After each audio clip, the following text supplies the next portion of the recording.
Yes, we're here, we're back, and everything's supposed to be good. Okay, so this is Stuka Joe tonight, Sunday night, another bomb run. I wasn't going to do one, but I said, hey, let's do a bomb run. What the hell, you know? So we have today with us, we have 15 people already that's stuck for the second attempt. We got Jay Sturgill, or Sturgill. We got New York Raider fan. We have also James Whitmer from Canada. And today's, I'm taking a chance today. The giveaway, we're including Canada. So Canada Post, please help me with this one. Okay. And Michael Mellon from Annapolis. We have ID Jester. Jester, you do these every day. You never have an audio issue. I do these once in a blue moon, and there's always some crap coming up. I don't know how you can. And we have also Daniel Silverthorne. Welcome. Jack O'Lantern. And who else? Groucho is here. Groucho Marx. Charles Latora. Welcome. And let's see. There's James again. Okay, so today we are going to do, I'm going to show two games. But before I show the two games, let's put the banner up for the giveaway. And today's giveaway is going to be a game by MMP. I think it's the first one I do from MMP. This is Grant Takes Command, MMP. Let me see if I got the photograph around here so you can see it. Grant Takes Command. So this is actually, the reason I'm giving this away is because I'm unboxing something that you're going to see in the second half of the show. This is a game which is in shrink wrap, and it's from 2001. So if you don't have the great campaigns of the American Civil War series, you can begin with this one. You have to update the rules because the rules have been updated since the original version. Now they have the, how do you say, the, let me get the camera on here, see if it wants to come back. Okay, just a sec. See if the camera doesn't want to come back on me. See if I can get it back.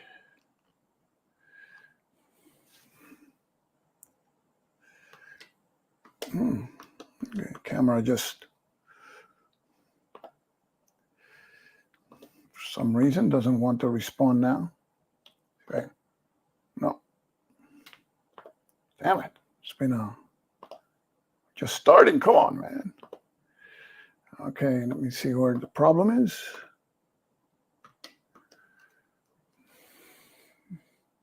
So, okay. It's the, where is this damn? Instacam, where are you, Instacam? Oh, here it is. So apparently the control remote just doesn't want to work now. So, okay, so today that is Grant Takes Command. Grant Takes Command is the game that we will be giving away because we're going to unbox Onto Richmond 2. It's going to be a quick unboxing, not very detailed because it's a huge package. But before we do that, and because you guys are my esteemed guinea pig, viewers, I'm going to try something different with you guys. I'm filming currently a video of this game, which is the, okay, let me get my camera on again. the British way. Let's see if this thing wants to work now. Now we are. The British way, we have it here. But instead of me fumbling around the pieces here, what we're going to do actually is I'm going to use the photographs that I have already collected for the video, and I put them in a PowerPoint. So we're going to go through those. I'll explain what's going on. We're just going to do like 3 cards so you get an idea. I mean, I think this, I'm not a huge coin fan. I'm more a collector of coin because it's something that I want to get into. It's a brain burner, but this, I think it's a great starting point. You only need 1 additional player. It's a 2-player game. You have 4 games. I'm a junkie for quad games. Anything that brings 4 games in a box, I'll always buy it because, I mean, you get 4 games in a box.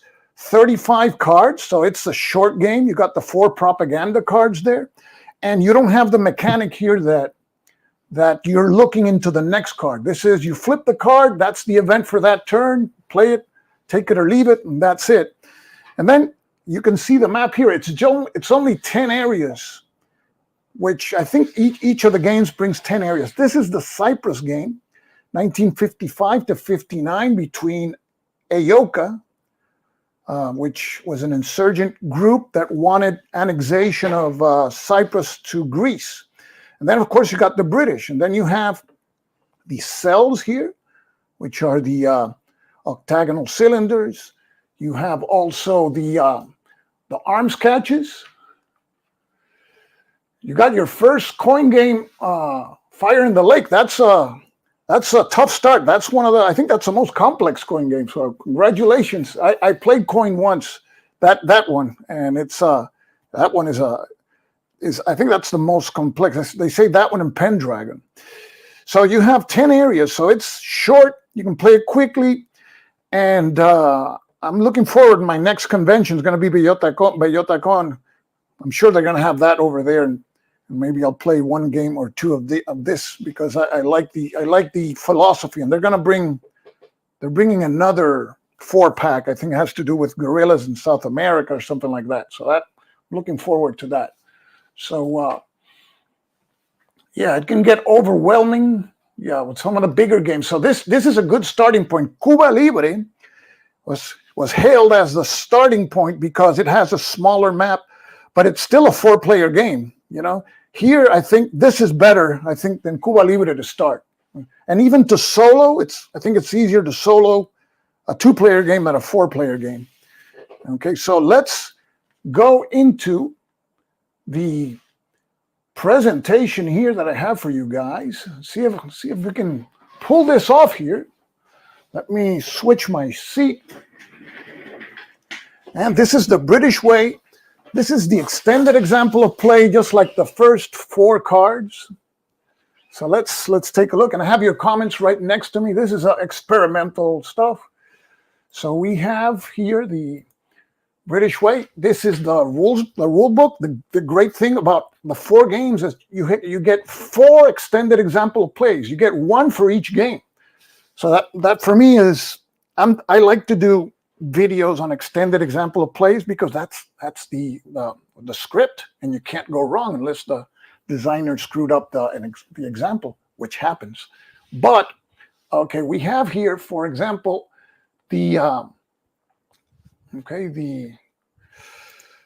let's get here just a second. Okay, we have just a second. Where's the presenter view? I lost it. Here it is. Okay, so we have the extended example of play there. That's where it starts. And we will start with the first card if it doesn't appear there for some reason. Okay. You're still in the example. I don't know what's going on. This is supposed to be starting. No. Okay, just a second, guys. Again, here we go. Remove, stop screen, present. Go again.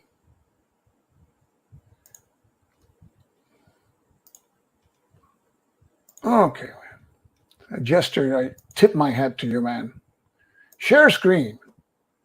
Okay. So here we go. Slideshow. Yes. Allow. Thank you, PowerPoint. Okay, so here we got. We flipped the first card of the deck. The top of the card, it's Akel. You were supposed to see this and then this. So there you go. Akel. And you see the events there. But in the example of play, the first player, who is Aoka, doesn't choose the event. We see that Aoka's marker is the one to the left. That's the first eligible. Aoka always starts after a propaganda card. We reset these markers, and the insurgents always start on the left. And we have Eric from Eric's table. Welcome. Patchwork Pictures also. Welcome. So in the example, Aoka is first eligible and decides to perform a recruit operation combined with a smuggle special activity. These games, even though they're smaller in footprint, you still have 4 operations and 3 special activities to choose from and combine. So we move the marker to the operation and special activity box. And in this game, Aoka operations, like British operations, can be usually performed in up to 3 spaces unless the Aoka player spends an arms catch, which is one of those discs, in order to be able to perform an operation in a fourth space. And the recruit operation allows them to place cells in mountains or town spaces that don't have curfew markers. And it's they have to be adjacent or in a space with an arms catch. 2 cells in a mountain space or 1 cell in any other space. So there's there you have the arms catch through those mountains. So in this particular case, we use these pawns here that you can see to mark the 3 spaces that you're going to do the actions. You don't have to use them, the pawns. It's not mandatory, but it serves to keep honest, your play. So we take here 2 of the cells and we place them in the Trudos Mountains, and that's 2 cells because there's an arms catch in a mountain space. And then we take the other 2 cells because we place 1 in Nicosia and the other one goes in Paphos. So that's the recruit special, the recruit operation. And now comes the smuggle special activity. And this allows Aoka to place an arms catch in any town or mountain space with a cell and no British cubes. So here they decide to place one of these discs, these arms catches in Paphos. There you go. Okay, so we have the first move. That's the Aoka's turn. Now it's the British turn, but the example of play tells you that instead of that move, the other thing the Aoka player could have done is to move the arms catch, for example, from the Trudos Mountains to any other space, like to Nicosia. But in the example, they chose the first course of action, so we continue. And the example of play tells you also that this smuggle operation that you just saw, if international opinion is at 0, you cannot perform the smuggle operation. And great thing about the track there, it tells you no smuggle. And on the other hand, if the marker is at maximum space, then the smuggle operation can place or move up to 2 arms catches in 2 different spaces. But in our example, the marker was at number 2. So, but just to inform what the limitation of the smuggle operation and its dependency on the international opinion track there. So now we place, now it's the British player's turn. And the British player has to choose between limited operation, which is an operation in 1 space. And the British have intel chits that if you burn, then you can do an additional space, but it's usually limited operation is 1 space, or play the event. Now, the British don't like the event. And in the example, it says that they don't like the event. And they don't want to do a limited operation. So there's another thing you can do in the game, which is the pass option. And the pass option is always open to either player, and it allows them to place the eligibility cylinder in any of the remaining spaces. And in the case of the British, they can take an intel chit. And if it were AOCA, they can do a limited operation when they pass. Okay, so in this particular case, the British pass and they place their marker in the limited operation box. They do that because in the next turn, they're going to be first eligible. You're going to see how that works. And now the British, they can pick an intel chit from the cup, and it's an intel 2 chit. And that is placed near the British available force marker, force box, face up. This is public information, both players can see, okay? So now is when we reset these eligibility cylinders, and the faction whose cylinder is furthest to the left, in this case the British, become first eligible, and AOCA becomes second eligible, okay? So that's that. And now we go to the next turn, we flip the next card, and it is development program.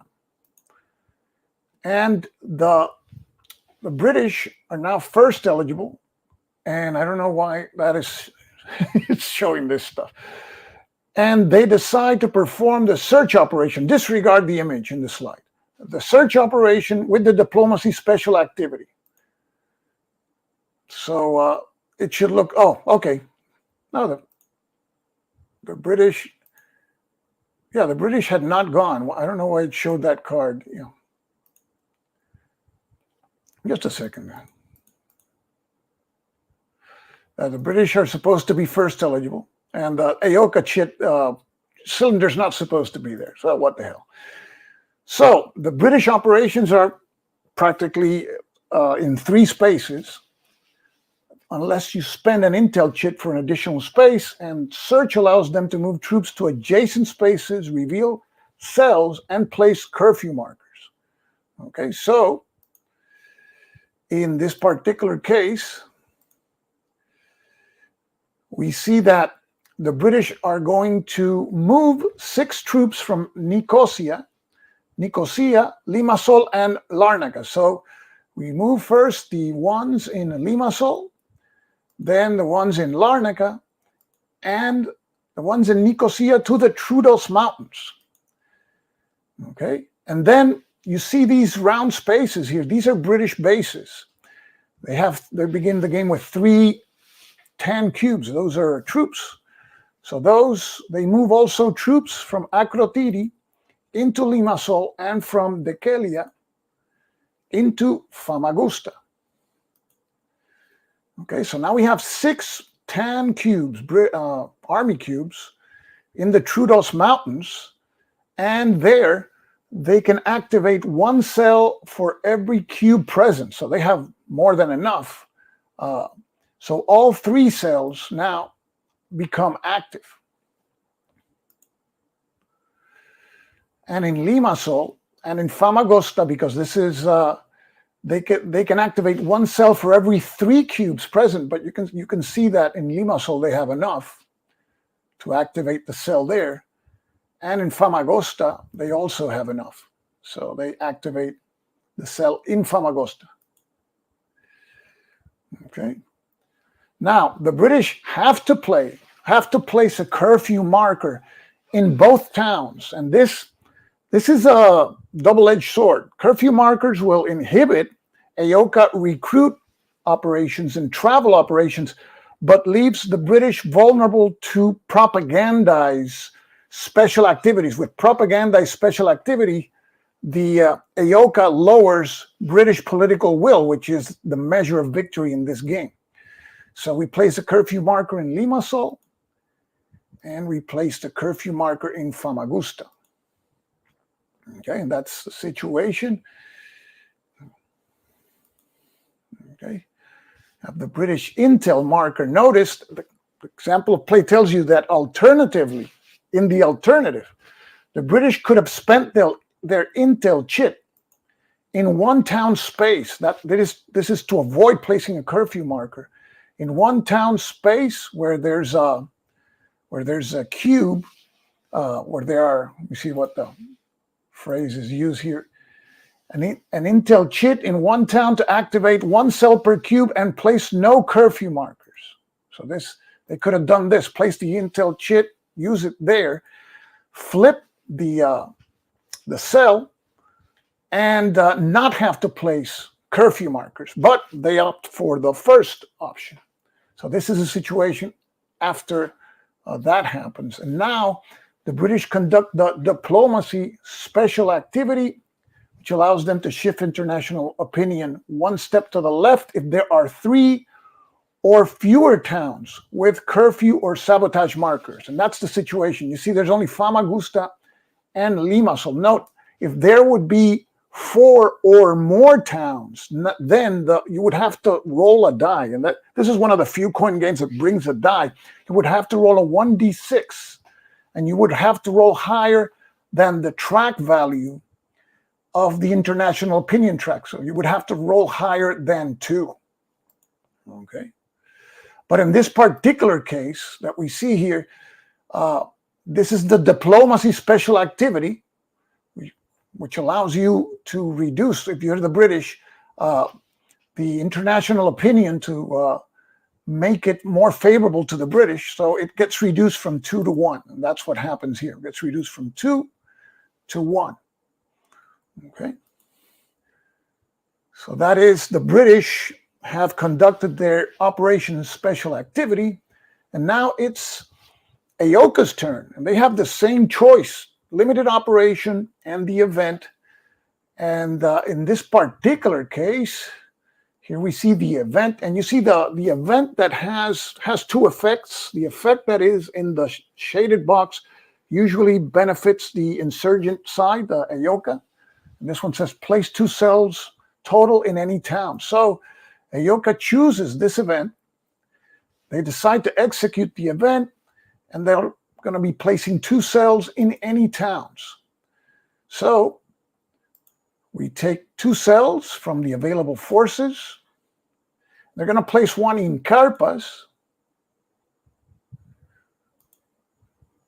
and the other one is going to be in Limassol. And all cells always begin the game underground, even if there's a curfew marker there. Okay. So we see there's a curfew marker in Famagusta, and the cell is active there. And here we have the position of the markers at the end, eligibility cylinders at the end of both players' turns. So now we shift Aoka to first eligible and the British to second eligible. And that's where this brief experiment here with the PowerPoint ends. So let me get back to this chair here. Show you a couple of more things about the game. Okay, so here we see the map again. British political will. This is the way you win the game. At any time, if it reaches 0, Aoka wins. And at the end of the 4th, during the 4th propaganda card, and you have the propaganda cards built into the deck. As any coin game, they're seated in the deck. Let me see if I can find one. It's supposed to be here somewhere. I think I didn't. Here you go. They're not, these are not seated properly. I just put them there. So during a propaganda round, if political will is at 1 or more, then the British win the game. And political will can be lowered, and you have here in the summary, by that propagandize special activity. Each time the Aoka conducts it is -1. There's events that will reduce it -1 or -2. And during the propaganda round, sabotage markers in town, the Aoka can also place sabotage markers. Sabotage markers in bases, that's 2 political will points each. And the international opinion track, you reduce it, British political will, by the value on that track. It can be from 0 to 4, so the British want to keep it at 0. And then the British can raise political will by removing arms catches. There's events that increase it by 1 or 2 points. If there's no arm catches during a propaganda round in mountains, that's 2 political will points that increase. Or for every 2 towns without any sabotage markers, 1 political will for every 2 towns. So that is the way you can raise political will. And let me see if my camera wants. Okay, here's the camera again. Okay, so that is what I have with the British way. So let me take a minute to go to the next section, and I'm going to be coming up with a video for the British way on the extended example of play. So I hope it is helpful. I think this is one of my favorite games in the sense that it's you want to play coin well, and it's a brain burner, and this one allows you to do that and concentrate on a few areas. So I think it's great for those who want to get into it, and this is just one of them, and you get 4 of them. So what's not there to like? So let's I'll be right back. Let me just put this little plane to fly, and we'll go with the unboxing.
Okay, so here we have, this is On to Richmond 2.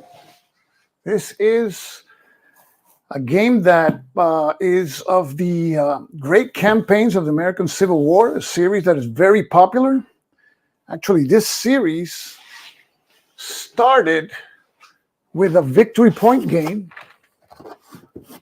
which is clearly the precursor of that series, which is Lee versus Grant. This is, I think this is Joe Balkowski, because he's the designer of the whole thing. Yeah, Joe Balkowski, there it is.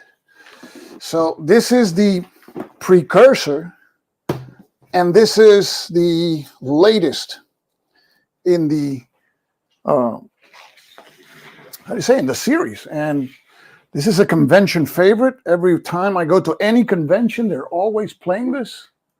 And I said, I got to get into this because this is not complex either. It's solitaire friendly because you roll a die to see how much formation will move. So that's you got uncertainty there. I think there's I don't know if it's chit pull. Can't remember. So I was waiting I was almost on the fence to buy the old On to Richmond, and I would go to BGG, not BGG, to what do you call Noble Knight, and it was like $200. And I said, screw that. I'm not going to pay $200 for On to Richmond. And now that On to Richmond 2 is out, you can get it anywhere for $75. The Victory Point game. So it's incredible how games, you think an old game will gain value, not necessarily.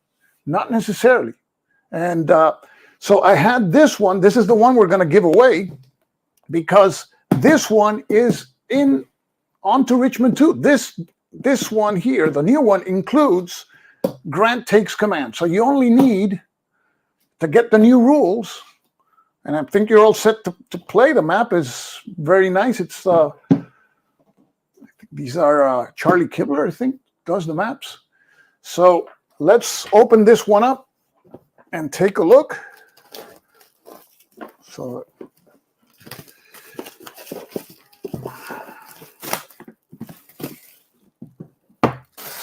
okay, let's see here. So this is this a 4-inch box? I don't know. Let's see. It's a 3-inch box. There you go. 3-inch box. But this includes various games. It includes the old On to Richmond, Grant Takes Command, and more. So see if we can read the back of the box here and can tell us. See, this includes On to Richmond, the original On to Richmond 2 includes On to Richmond, Grant Takes Command 2, and the Petersburg campaign. Nice. Gonna have the Battle of the Crater here, I suppose. So it includes 4 maps, 3 specific rules booklets, each for the 3 campaigns, 5 280-piece counter sheets. These are half-inch counters, 1 2-sided 11x14 off-map display and charts, terrain chart, full-color force display, 2 4-page full-color charts, and table cards, and 2 6-sided dice. Okay. So this came out recently, and I said, yeah, I'm going to pull the trigger on this one. So we've opened the box here, and you get this little paper here. Let me see. Okay. So we at MMP are dedicated to perfection and customer satisfaction. Okay, thank you. And here we have the On to Richmond Peninsular Campaign book. And this is glossy material, and it is substantial here. It is, this is what page here? 64 pages. And these are the designer notes at the end. So this is going to have, it includes the basic game rules too. So, yep. Oh, these are the scenarios. Okay. These are the scenarios. 7 Pines, Stuart's Ride, 7 Days. Let me see, what's the first? I'll just call out these scenarios. Scenario number 1 is the Warwick, or in the state you would say Warwick line. Not sure, I don't know what that is about. Johnston's Retreat, scenario 2. Scenario 3, the Gates of Richmond. This is 1862, May 1862. 7 Pines. And you have 5 is Stuart's Ride. The 7 Days is scenario 6. And scenario 7, Gaines Mills. Has anybody played the Petersburg scenarios? Those are 1864. It's going to be in the other book, I suppose. Scenario 8, Retreat to the James. Yeah, I think all these are 7 days campaigns, right? Peninsular campaign. Then you have advanced game rules here. Those start at page 26. So, Union gunboats. Okay, so these are advanced game rules. You have some rules for the Shenandoah Valley, which is off map. Okay, so that's advanced game scenarios. There's more. There's advanced game scenarios here. The Peninsular Campaign, Scenario 9. This is a whole shebang, I suppose. Game length, 112 turns. Yeah. So you have the orders of battle here. The game is history, got a historical article, and then eventually you have the designer notes. So that's the first booklet. Here's the back of the booklet. But what's next, as we open the box, is not the next book. What we have is a counter sheet. Here we have a counter sheet, and we can take a close look at the rebels here. They're nicely color-coded. Got Johnston there, Jackson, Longstreet, and the others. So these are the rebels here. Units, have some markers. And on this side, you got the Union. Okay, this is counter sheet. This is the counter sheet, the front for On to Richmond too. So this is the Peninsular Campaign. Okay. Then we have, next, we have a Great Campaigns of American Civil War Standard Terrain Effects chart. You can see it there. Okay. And then we have this map. The map has a lot of detail. But it's these are. I think this would make a really nice video. It would televise very well because there's not a lot of counter clutter also, and you can see the map and everything. So here we have one of the maps. So let me see if I can open it here.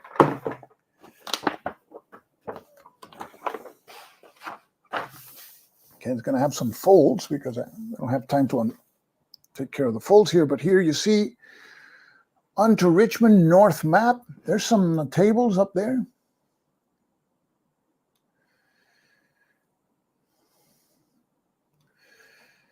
See the Rappahannock. And you see as typical, you got the names of the counties. And we have Richmond on this side here. Take a close look at Richmond. Let's see a really close look there. See, the level of detail is just amazing. In each space, the little roads. You have different kinds of roads, railroads.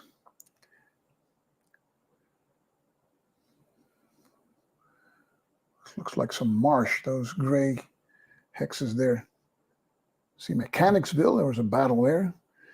So it's, I mean, you could do a very nice narrative by all the detail in these maps. Okay, so this is the On to Richmond North map. Place it back here. Got to continue because there's a lot. So here we go. This is counter sheet number 2 for On to Richmond. So you got Lee there. Longstreet, Early, Field, Kershaw. Got some cavalry generals there. So you got the unit counters, more unit counters here for Union. And there you see Grant. So these are going to be for 1864. There you got Hancock, Sheridan. Yeah, this is going to be 1864. Could be 1860. Yeah, 1864. And here we have On to Richmond 2 charts and tables. This is the one that is 11 by 17. Oops. It's a fold out there. You have Confederate losses, retreat chart,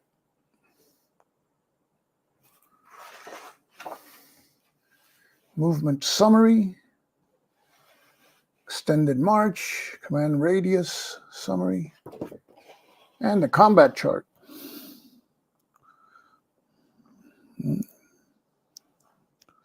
So you have the results, modifiers, Got the summary of the results. You got fatigue. And artillery modifier summary. So that's going to be standard. Here we have 2d6s. And here it includes version 1.5, which should be the latest one, I suppose, for the series.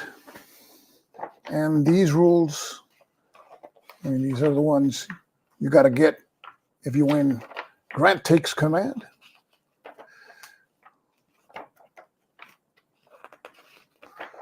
So these rules are not so long.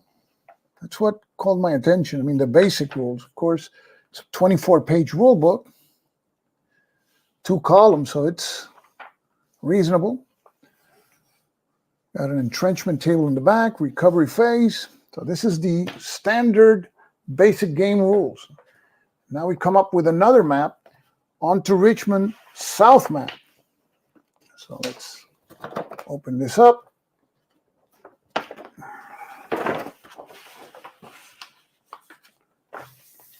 Okay. Got a lot of tables down here. So I can get rid of that glare. Valley, so I guess here's how abstractly the Valley campaign is represented. I guess the Union has to divert troops, maybe the Confederates also. Sorry about the glare there. And random end of cycle, sequence of play. The basic is just the ones that are the light rows there. And here we have the southern part of the map. We have the James River. I have Williamsburg there. See if I can get a closer view there. So James River continues here.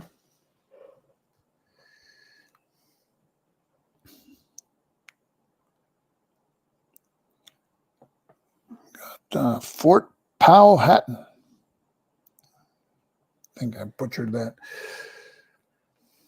So this is a southern map. I think there's 2 more to go.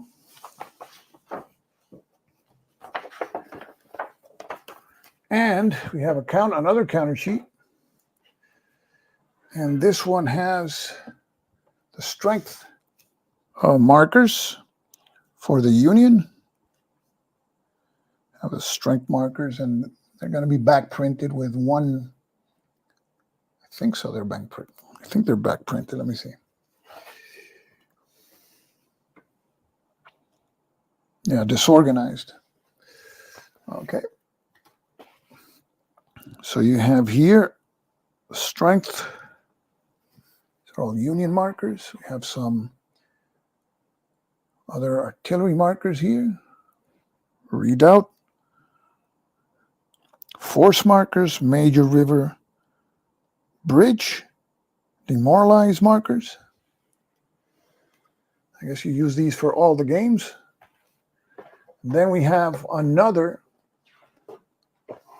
identical. This is the 11 by 17 play rate, which we saw before. Then we have the Petersburg campaign book, which is also going to be 64 pages long.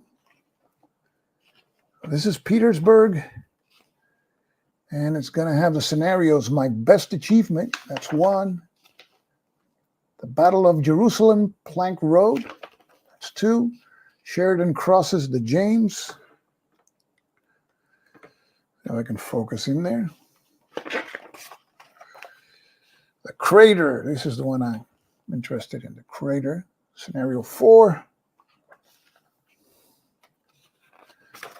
And you have the 4th offensive, scenario 5.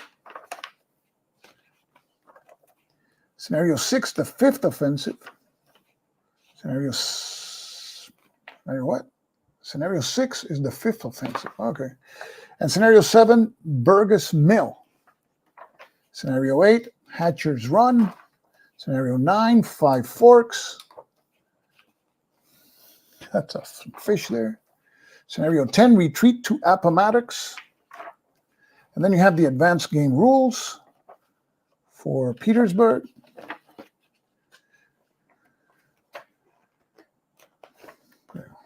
And I think the structure is going to be the same. We're going to reach the advance game, which is going to be the whole shebang, I suppose. We've got gunboats here, Confederate naval batteries, Confederate night marches. Scenario 11, the Peninsula campaign, the Petersburg campaign. Petersburg campaign. Scenario 12, the last offensive. 9 turns, not bad. And is there any other? The game is history, and I don't know if this one has designer notes. Probably not, because they were, oh, you got designer notes too at the end. Then we have the Union Force display. This should be one, yeah. So here you place markers there just to keep the map tidy, and you have a movement track here, victory point losses, manpower losses track. This is for the Union. Then we have another counter sheet. This one has the strength markers for the South. See them there.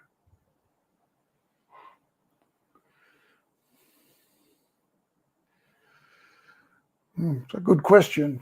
1862 campaign, yeah. I don't know if you can use those for that.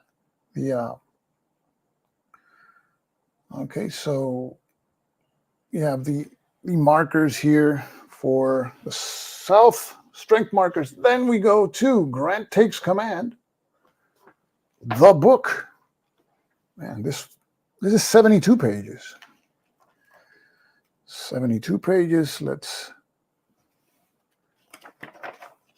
Scenario 1, the Battle of the Wilderness. Scenario 2, Grant crosses the Rapidan. And we have 3, Race for Spotsylvania. 4, Bloody Spotsylvania. 5, Sheridan rides south. 6, Strike them a blow. 7, Bethesda Church. 8, Trevelyan Station. Never heard of that. And then we have the advanced game rules, which suppose you need to read to play the advanced scenarios. Okay. Oh, so I see this like there's amphibious movement restrictions. I don't know if they take into consideration the river current and stuff like that. So more advanced rules. There's supply rules. And we reach the middle of the book. We're still with advanced rules. And then we have the Overland Campaign, which is scenario 9. And game length, 40 turns. Okay. Tells you which maps you use. Obviously, this is the order of battle. Scenario 10, marching to Cold Harbor.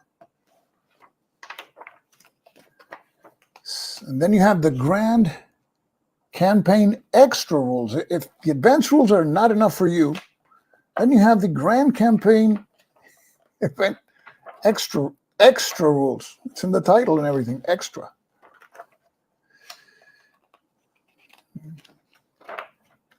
And then we have scenario 11, Grant's 1864 offensive, 40 turns, May 4 to June 12, 1864. But it may end earlier. So here we go. And then there is scenario 12, if it takes all summer. Okay, this one, 17 turns. Shouldn't take all summer. And then we have the game as history. So you got the historical aspect of the campaign, the historical narrative. And you got designer notes again here. And then we reach another map. There you go. I'm laying this one sideways because this one, let me see if I can, really goes like this. Let's use another technique here. So here we see what river is this, the James River. And this should be like that part of Richmond sticking out here, I suppose. Is that Richmond? I'm not so sure. Spring Hill there. See the detail?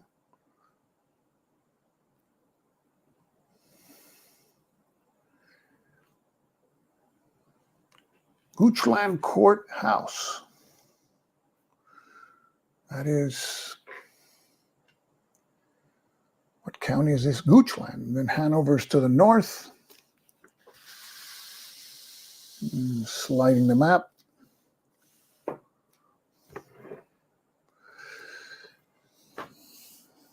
Looking for a big town, but I can't see one. Just a lot of small towns. And we got Hanover up here. So that is our third map. I'm going to continue because otherwise we're not going to end in a reasonable time. So that's the third map. And then we got another sheet of counters. We've been opening it as it was set from the factory. So here you have the fatigue markers. You have a 2 on the other side. Here you have the 3. Destroyed bridge, more markers here, supply markers, breastworks, fort, how do you say that? Abatis, not so sure. Fort, breastworks, and there are different colors here, the fatigue markers. And then here we have this. This is Grant Takes Command off-map theater display. So I guess you got to take into consideration what's going around in the Shenandoah Valley. So Bermuda 100 Theater. You see if this has a backside. Yes, this is the Petersburg campaign, the turn track. So here you have the turn track for the Petersburg campaign. Starts in June 15. That's going to be what, 1864? To April 6. Must be 1865. So that is this display here. And now we go to our fourth map. We're reaching the bottom of the box. And we still got 25 people here. Okay, so let's see. And this one has a, what do you call it, a landscape orientation. The other one was a portrait orientation. We see Caroline County, King George. You can see the Potomac over there. There's the Potomac River. And here we see Fredericksburg. That's familiar. And Falmouth on the other side of the Rappahannock. And the wilderness. Well, that's the wilderness.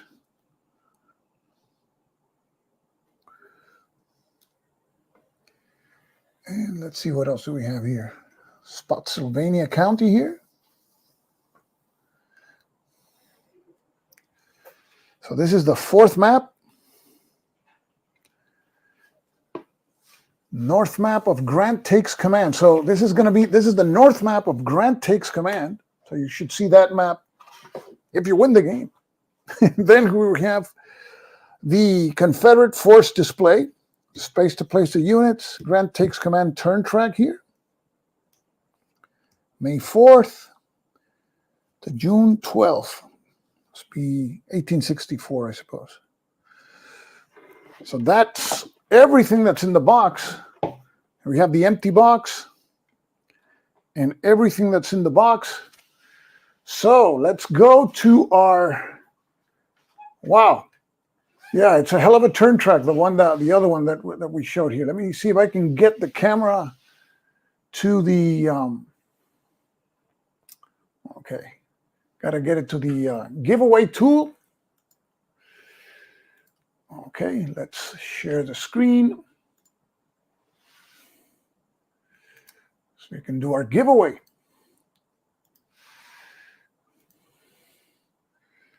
Okay, select window, screen. Let's see, where's that?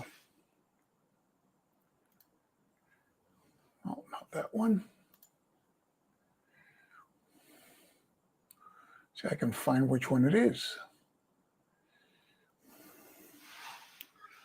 Select window or screen. Let me see. That's not that one. Not that one. Be nice if not this one. I'm sorry about that, guys. I'm looking for it here, looking for it, but it won't show up for some reason. Screen 2, no.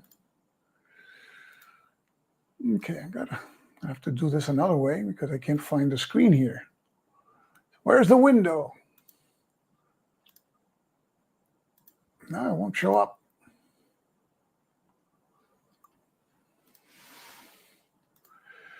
I'll have to do it this way, the old-fashioned way. Okay, guys, you can see it there. We got 20 entries. I'm going to do it this is the only way I can do it.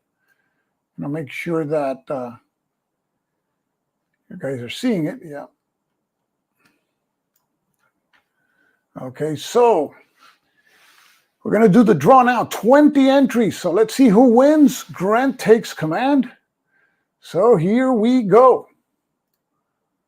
And the winner is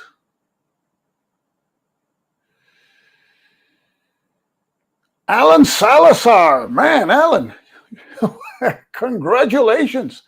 Alan Salazar wins, the winner of our giveaway here.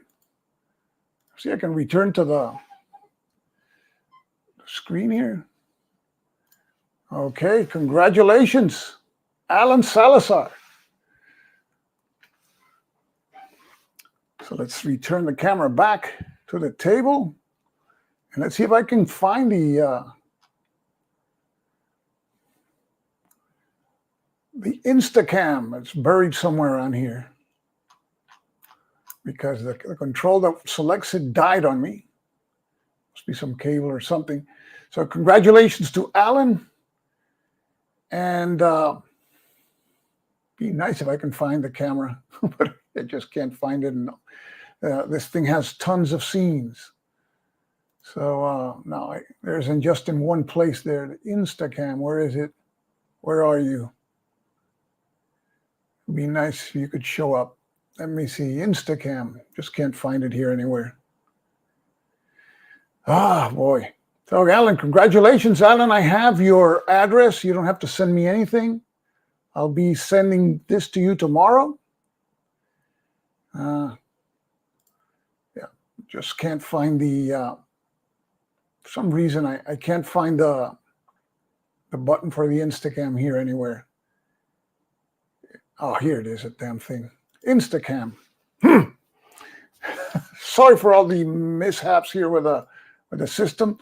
So, congratulations to Alan Salazar. He's won. Grant takes command. This is... It's 2001. I don't know. Alan, maybe you have to end up buying the new game if they changed it a lot. I don't know. If not, you have a collector's item somehow. But it's going your way. So congratulations to Alan. We'll be shipping this tomorrow. And thanks for all of you for attending this turbulent bomb run. It was pretty turbulent. And as I always say, thanks for showing up. This is Stuka Joe signing off for now. And thanks for watching, guys. See you in the next one.